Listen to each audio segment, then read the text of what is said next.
코로나19가 재확산했던 지난달 국내 상용직 일자리가 24만 개 이상 사라졌습니다. 정부가 고용시장 안정화에 힘을 쏟고 있지만 단기 일자리 위주의 정책이 효과를 거둘지는 의문입니다. 김종민 기자입니다. 고용노동부가 집계한 지난달 말 기준 국내 1인 이상 사업체 종사자 수는 1,857만 6천 명입니다. 이는 지난해 같은 달에 비해 11만 2천 명 감소한 수치입니다. 가장 눈에 띄는 대목은 상용직 일자리 급감입니다.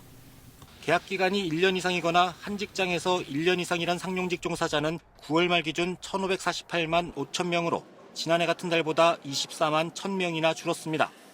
주로 대면 서비스업의 임시일용직 중심이었던 코로나19로 인한 고용 충격이 비교적 양질의 일자리인 상용직마저 위협하고 있다는 우려가 나옵니다.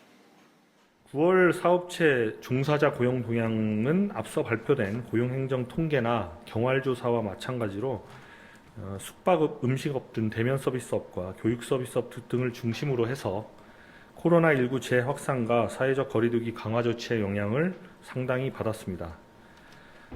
이 같은 고용 충격에도 지난달 사업체 종사자 수 감소폭이 10만 명대 초반에 머문 건 정부 공공일자리 사업에 영향이 큽니다. 특히 임시일용직이 18만 1,000명 증가했습니다. 임시일용직 종사자는 정부 일자리 사업이 중단됐던 지난 3월부터 감소세를 이어오다 재정일자리 사업이 재개된 7월 증가세로 돌아섰습니다. 정부는 고용시장을 빠르게 회복시키기 위해 4차례 추가 경정 예산을 통해 마련된 대책을 차질 없이 추진하겠다는 입장입니다.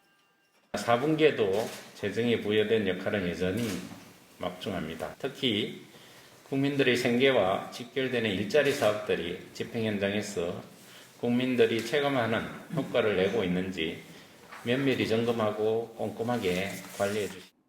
하지만 단기 일자리 위주의 지원 대책은 장기적인 관점에서 그 효과가 제한적일 수밖에 없다는 지적입니다. TBS 김종민입니다.